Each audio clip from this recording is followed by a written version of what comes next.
Hola, bienvenidos a Justo en la Diana. El presidente de Estados Unidos, Donald Trump, anunciará este viernes la política que tendrá su gobierno respecto a Cuba. Sus declaraciones tendrán lugar en medio de la polémica que ha generado el despido del director del FBI, James Comey, quien acusa a Trump de haber recibido una supuesta ayuda de Rusia para ganar las elecciones.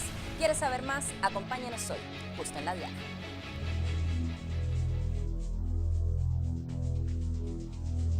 Este es el presidente de Estados Unidos, solo, conmigo, diciendo, espero esto. Yo he llegado a la conclusión de que habría que invocar los artículos que abren la posibilidad del impeachment. But all of the concessions that Barack Obama has granted the Castro regime were done through executive order, which means the next president can reverse them. And that I will do. Deshacer lo que la administración de Obama hizo sería un desastre económico, diplomático y militar para los Estados Unidos.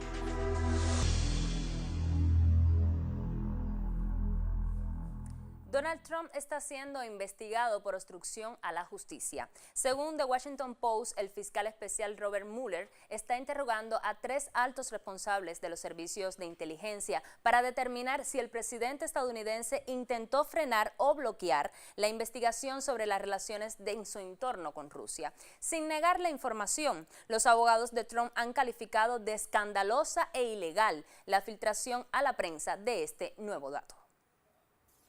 Donald Trump desató una tormenta política en Washington al despedir a James Comey. La administración ha decidido difamarme a mí y al FBI al decir que hay caos en la organización, que estaba mal dirigida, que el personal había perdido confianza en su líder. Todo era mentira, así de sencillo.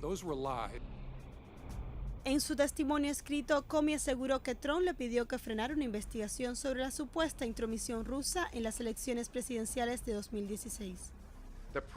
El presidente nunca dijo a Comey, yo necesito lealtad, yo espero lealtad, en forma o sustancia, pero por supuesto la oficina del presidente puede esperar lealtad de aquellos que sirven al gobierno. El resultado de la comparecencia de Comey ante el Senado pudiera tener repercusiones significativas para la presidencia del magnate inmobiliario que lleva poco más de 100 días en el poder. Algunos expertos legales afirman que el testimonio de Comey refuerza los argumentos para solicitar un juicio político en el Congreso contra Trump por obstrucción a la justicia. La respuesta del mandatario no se hizo esperar. No dije eso. No dije eso. Lo repito, no dije eso. Y no habría hecho nada equivocado de acuerdo con lo que he estado leyendo. No dije eso. El pasado 9 de mayo, Comey fue despedido, una medida extraordinaria que solo había ocurrido una vez antes en la historia del FBI. Como remate, Trump lo humilló públicamente y su portavoz adjunta declaró que el presidente había perdido la confianza en él. El despido de Comey es solo el último capítulo de las controversias que lo han rodeado desde julio de 2016, cuando anunció que el FBI había cerrado una investigación en contra de la entonces candidata presidencial demócrata, Hillary Clinton, por usar ilegalmente un servidor privado mientras ocupaba el cargo de secretaria de Estado. Durante la recta final de las elecciones, Comey volvió a la carga contra Clinton, bajo el pretexto de que el FBI había encontrado un nuevo lote de correos electrónicos. 10 días más tarde, Donald Trump se convertía en el nuevo presidente de Estados Unidos. Si el efecto Comey en algún momento llegó a beneficiar al magnate inmobiliario, ahora lo coloca en el centro del escándalo. Liz Oliva Fernández, Justo en la Diana. Y es tiempo de tomar el pulso de lo que sucede directamente en Washington a esta hora. Hacemos contacto con la corresponsal de prensa latina, Marta Isabel Andrés Román. Hola Marta, ¿cuáles son las posibilidades reales de que continúe un proceso por las declaraciones de Trump, de Comey en contra de Trump?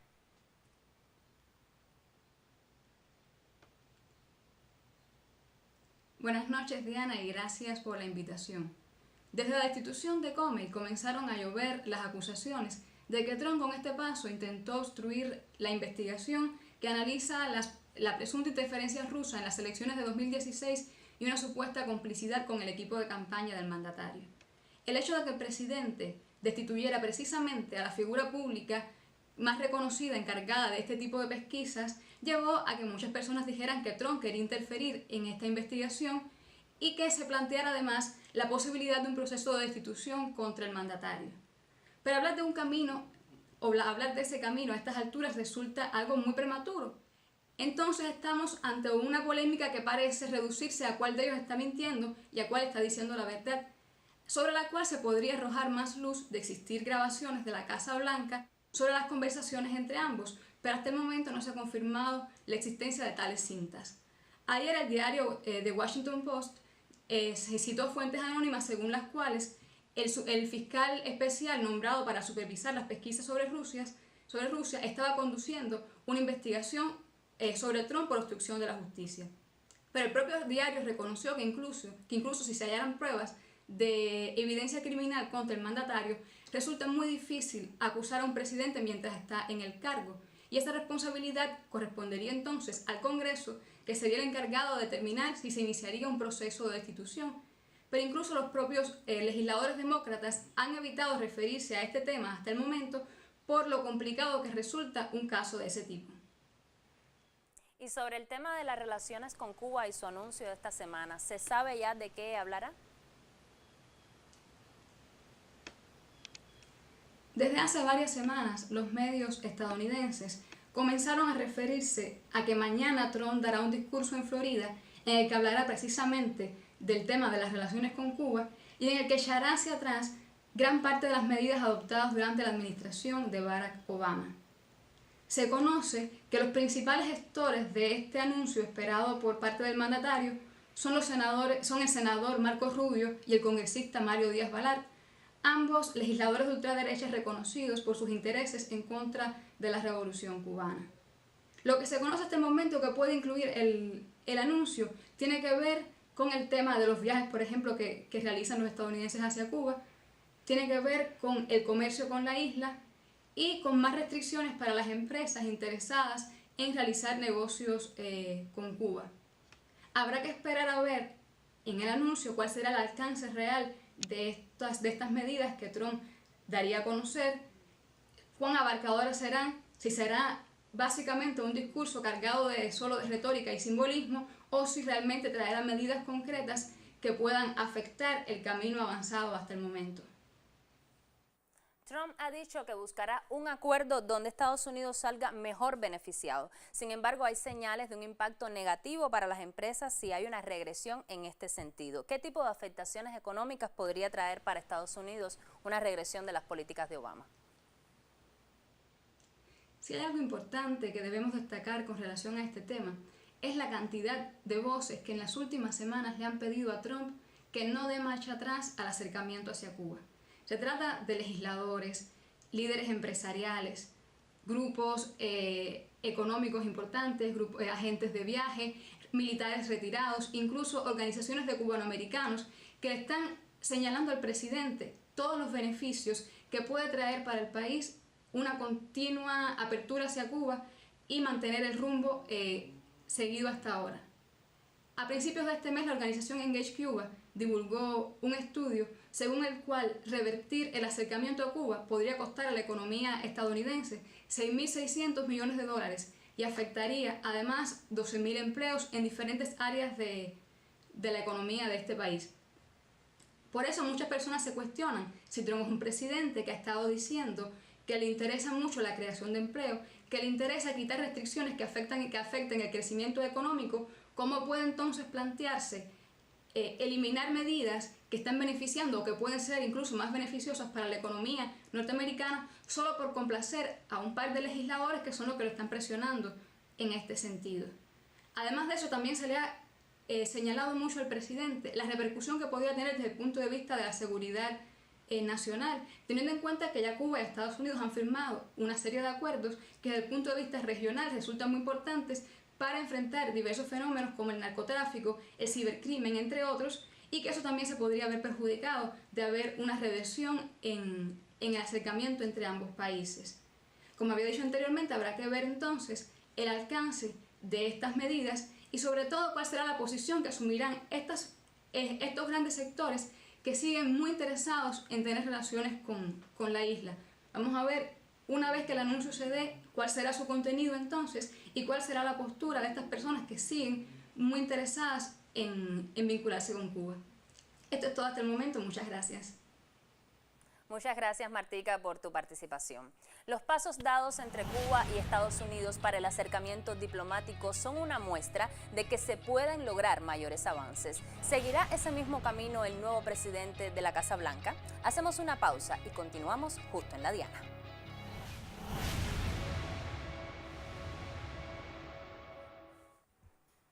Donald Trump intenta cumplir varias de sus promesas de campaña, incluso aunque esas medidas provoquen masivas protestas. Veamos cuáles han sido las principales reacciones por las más recientes decisiones de la administración de Washington.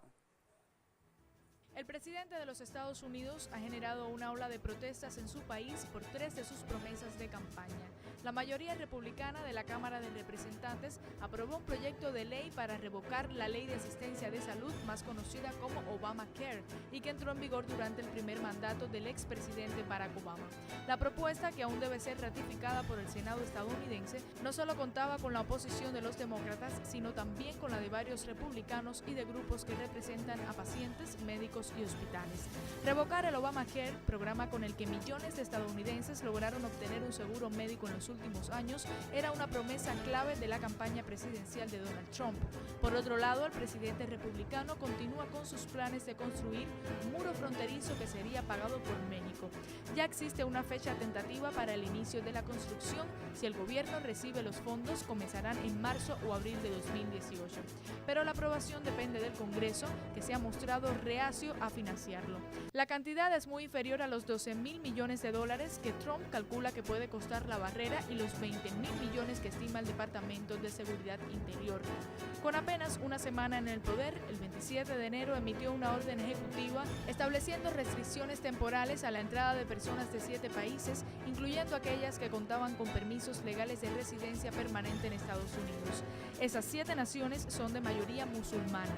Pero en medio de masivas protestas en los principales aeropuertos del país, cuando se empezó a cumplir la orden presidencial, varios jueces federales empezaron a bloquear la aplicación de la medida, alegando cuestiones de inconstitucionalidad.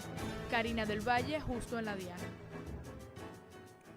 Hoy me acompaña en el estudio la periodista y amiga Cristina Escobar para analizar los nuevos pasos de Trump en su política hacia Cuba y también todo este debate que se ha generado por el despido del director del FBI. Empecemos por este último tema. ¿Cómo era la relación de Comey con Trump antes de ganar las elecciones?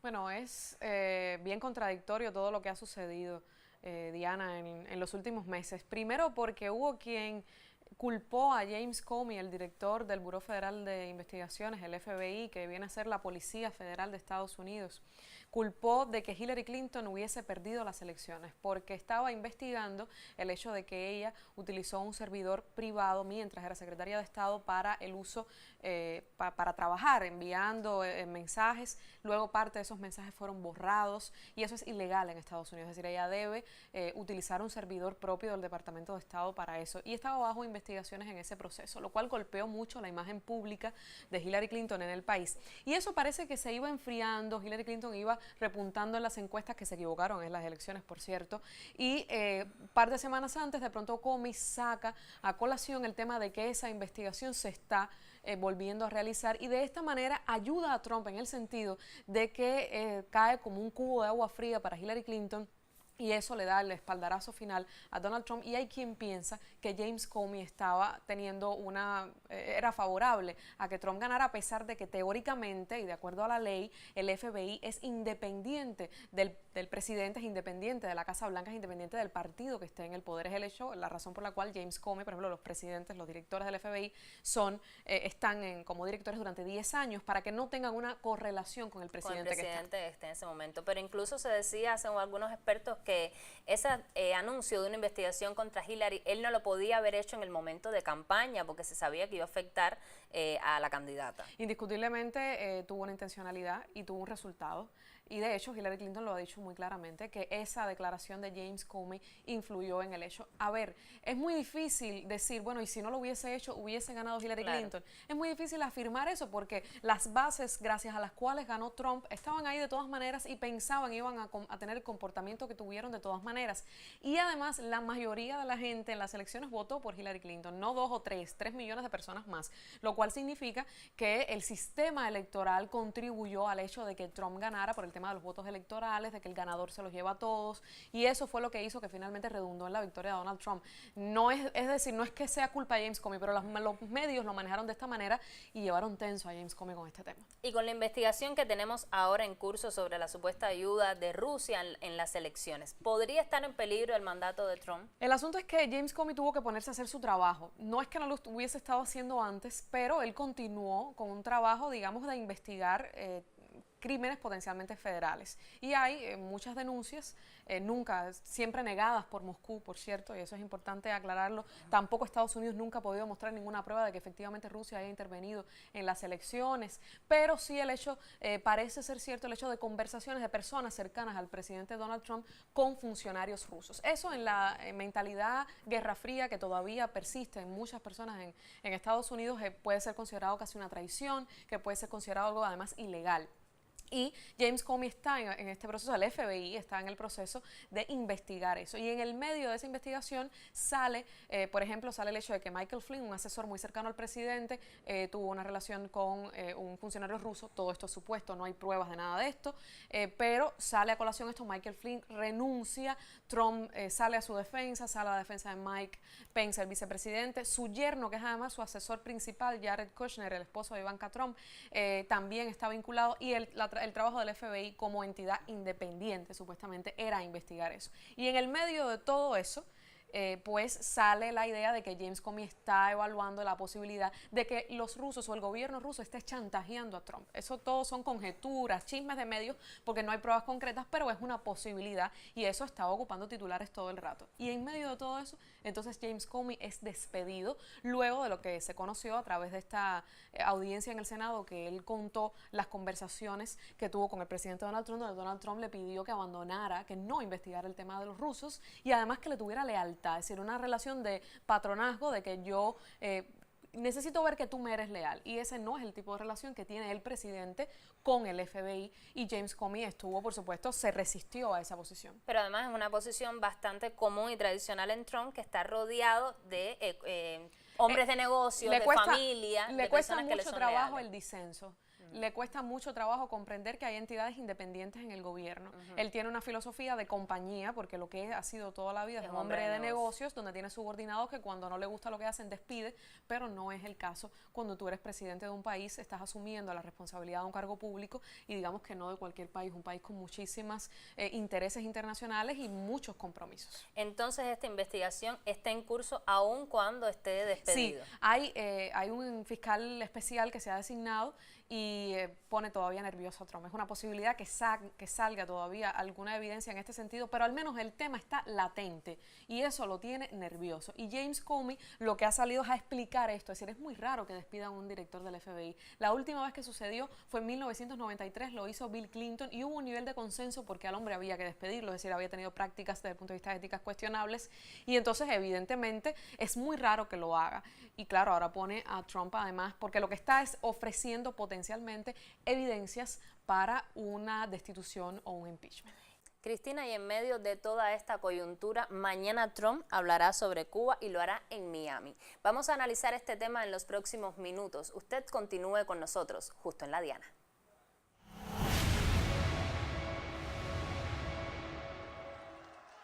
They're great people. The president's one-sided deal for Cuba and with Cuba benefits only the Castro regime.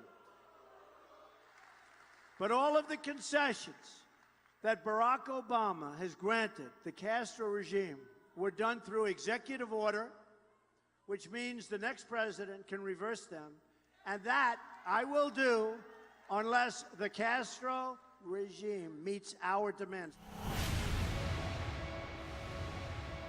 Estas eran las declaraciones de Trump cuando todavía no había ganado las elecciones y que consideraba que debía ganar un número importante de votos, sobre todo en Miami. ¿Hasta qué punto ha cambiado la tónica de su discurso desde que era candidato y ahora que es presidente? Bueno, en primer lugar, Cuba no es prioridad después que es presidente, ¿no? Tiene muchas otras cosas No obstante, siendo candidato, yo creo que hay dos, además de ese discurso, hay otro elemento. Él visitó la sede de la Brigada 2506, que es una organización terrorista que tuvo una gran responsabilidad durante la invasión de Playa Girón, y fue allí a mostrar compromiso y respeto a mercenarios, a asesinos. Y posteriormente, cuando la muerte del líder cubano Fidel Castro, pues él tuvo, digamos que, apreciaciones en Twitter, es su medio favorito de comunicación, un tanto irrespetuosas en comparación sobre todo con el sentido de respeto internacional que hubo hacia el pueblo de Cuba por la pérdida física de Fidel. No obstante, él ha sido coherente en el sentido de decir, siempre ha habido una idea principal, que es que Obama ha hecho concesiones, lo cual podemos cuestionar más adelante en el diálogo, y el hecho de que él lograría un mejor acuerdo con Cuba que beneficie a los estadounidenses. Ese parece ser la matriz de opinión más importante que él defiende, independientemente de que pueda sazonarlo en función de la audiencia en la que esté. Y eso es muy importante, Diana. Trump es un hombre al que es mejor leerlo en acciones y no en palabras, porque él impulsivo, escucha mucho a sus asesores, es un hombre sin experiencia en los cargos públicos, es un hombre sin experiencia en política exterior, y entonces, por tanto, él escucha mucho a sus asesores, son asesores de cuestionable formación y también de cuestionable, digamos que apreciaciones en torno a la política exterior, a los intereses de Estados Unidos, incluso hasta eso me atrevo a decirlo.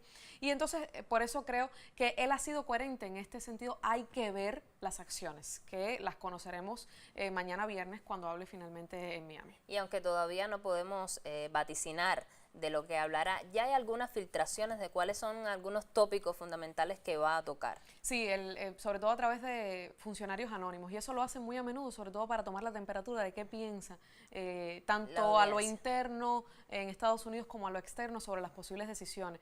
Bueno, parece, en primer lugar, que él repite continuamente el asunto relacionado con los viajes y las libertades de viaje, que no son tales libertades. Los estadounidenses pueden ir a hacer turismo a cualquier lugar del mundo, excepto a Cuba, 90 millas, probablemente el país más pacífico y seguro de toda América Latina, y sin embargo no pueden hacerlo, aunque lo hacen. Vienen a partir específicamente, ha habido un boom de las visitas estadounidenses por las flexibilizaciones que generó el presidente Obama. Todo lo que hizo Obama, en primerísimo lugar, beneficia a los Estados Unidos. Esa idea de que beneficia al, como llaman al régimen cubano, porque no dicen gobierno cubano, sobre todo es esta retórica muy hostil, y la retórica de él es hostil, beneficia en primerísimo lugar a Estados Unidos. No, eso de decir que tú estás beneficiando al gobierno, estás beneficiando a los cubanos, eso es muy relativo. En primer lugar, es una libertad para los estadounidenses, es una oportunidad de negocios para muchas empresas que todavía no han podido concretar la gran parte de los potenciales acuerdos que puede darse con Cuba debido a la vigencia del bloqueo.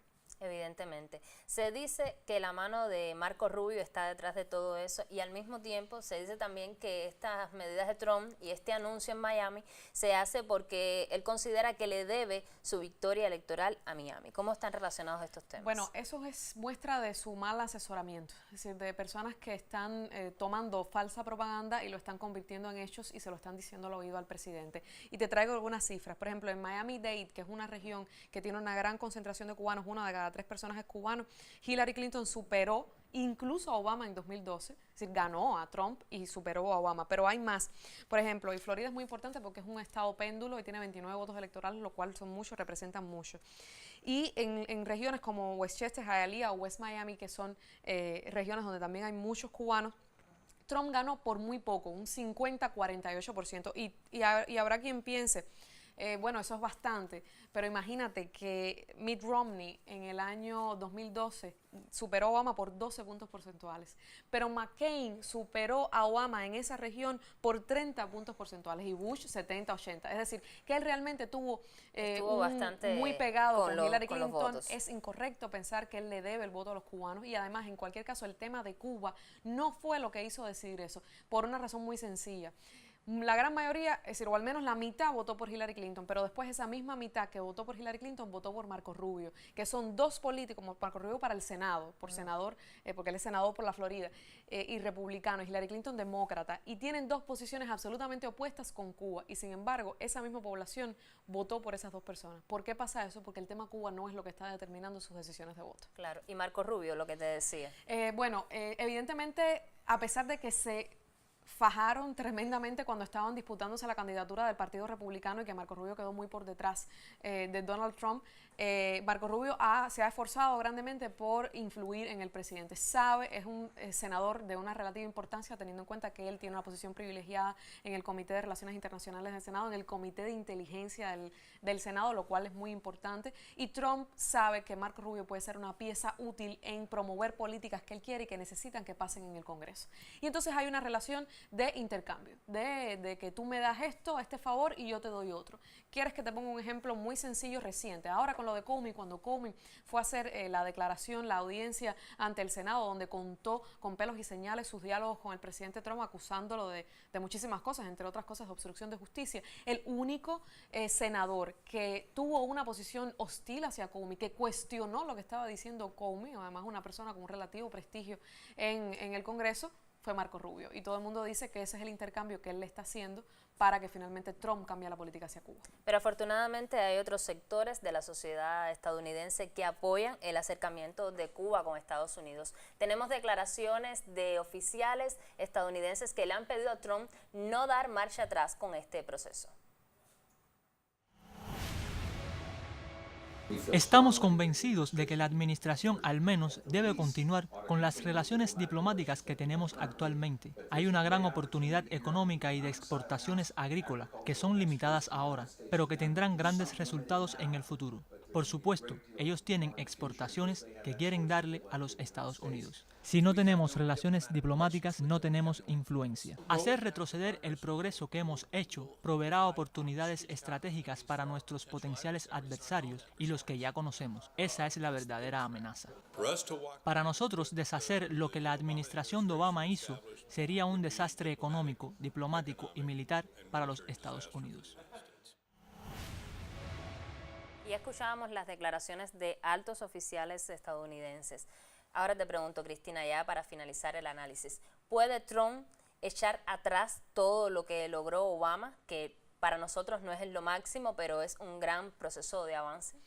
Bueno, teóricamente sí, porque todas han sido decisiones ejecutivas. Lo que pasa es que los presidentes no pueden hacer las cosas con el chasquido de un dedo, es decir, lleva a un nivel de complejidad. Hay una serie de tensiones que él tiene encima que tienen que ver con una gran cantidad de hombres de negocios, no menores y no pocos, de hombres de negocios que están perdiendo dinero en Cuba. Cuba es una frontera para los empresarios estadounidenses y saben que hay mucho dinero que se está perdiendo de manera potencial al mantener esta posición hostil con Cuba. Pero sí podría, Diana, la verdad. Y en cualquier caso, si no toma acciones más concretas, que yo no creo que mañana él vaya a tomar grandes medidas o revertir grandes cosas con respecto a Obama, sí va a poner el ambiente tenso o más tenso, va a enrarecer el ambiente, una política o un discurso hostil, que es lo que más podemos esperar si va a Miami acompañado de Marco Rubio para hablar sobre Cuba. Lo que más podemos esperar es que sea un discurso hostil, un discurso que sea violatorio de la soberanía cubana, de la independencia, y en cualquier caso que no tiene nada que ver con lo que es imprescindible para construir relaciones de confianza, que tiene que ver con una relación de respeto mutuo, de reciprocidad y sin condicionamientos. Yo te agradezco muchísimo, Cristina, un gusto haber estado aquí, que has estado con nosotros, y esperemos cuáles serán las próximas declaraciones de Trump para volver con el análisis. Ahora le invito a hacer una pausa y ya finalizamos. Estimado presidente, deseo expresar la voluntad de Cuba de continuar negociando los asuntos bilaterales pendientes con los Estados Unidos sobre la base de la igualdad, la reciprocidad y el respeto a la soberanía y la independencia de nuestro país, y proseguir el diálogo respetuoso y la cooperación en temas de interés común con el nuevo gobierno del presidente Donald Trump. Cuba y los Estados Unidos pueden cooperar y convivir civilizadamente, respetando las diferencias y promoviendo todo aquello que beneficie a ambos países y pueblos. Pero no debe esperarse que para ello Cuba realice concesiones inherentes a su soberanía e independencia. Donald Trump sigue despertando la sorpresa de muchos medios. Hay quienes se han atrevido a vaticinar sobre cuáles temas hablará en su relación con Cuba, pero todavía nada es seguro hasta que no ocurra su declaración final. Sin embargo, para nuestro país sí existe la certeza de que continuaremos el mismo camino de respeto y acercamiento sobre la base de nuestra soberanía. Lo espero el próximo jueves para analizar un hecho noticioso en todos sus círculos de acción. Al final, usted tendrá todos los elementos que necesita para poner el dardo justo en la diana.